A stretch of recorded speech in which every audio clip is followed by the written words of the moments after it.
Ba? Di ako naman ako marunong. Gawa-gawa lang ba? Gaya-gaya lang ba?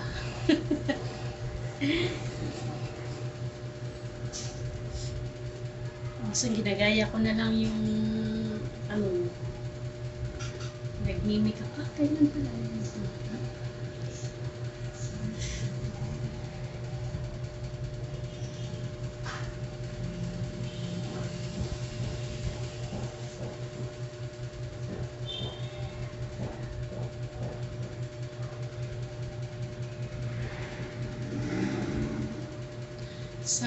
Sabi ng mga Chinese, yung yung kilay daw natin, di ba ito?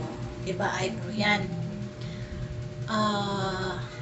Bawal daw yan yung ahitan o bunutin, bawal daw kasi yung makapal daw ang kilay, yung makapal daw yung eyebrow, yun daw yung swerte. May swerte daw yan.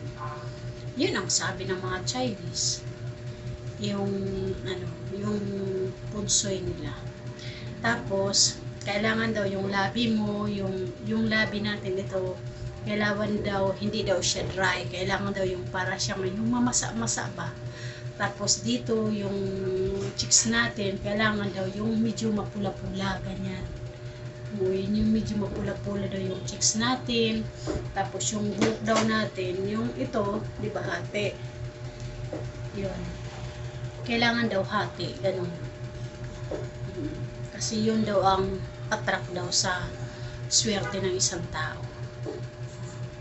Yan ang mga Chinese. Kailangan daw yung nakikita yung, alam mo yung daan dito natin, yung ganyan ang gusto nila.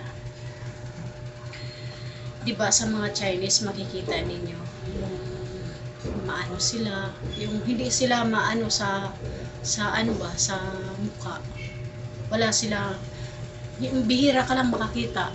Aywan ko, wala pa akong nakita na Chinese na ang kilay nila is inahitan o di kaya inartihan yung kilay nila. Wala pa akong nakita. Lahat natural yung ano nila, yung kilay. Yun ang sabi ng mga, yung punsoy ng Chinese.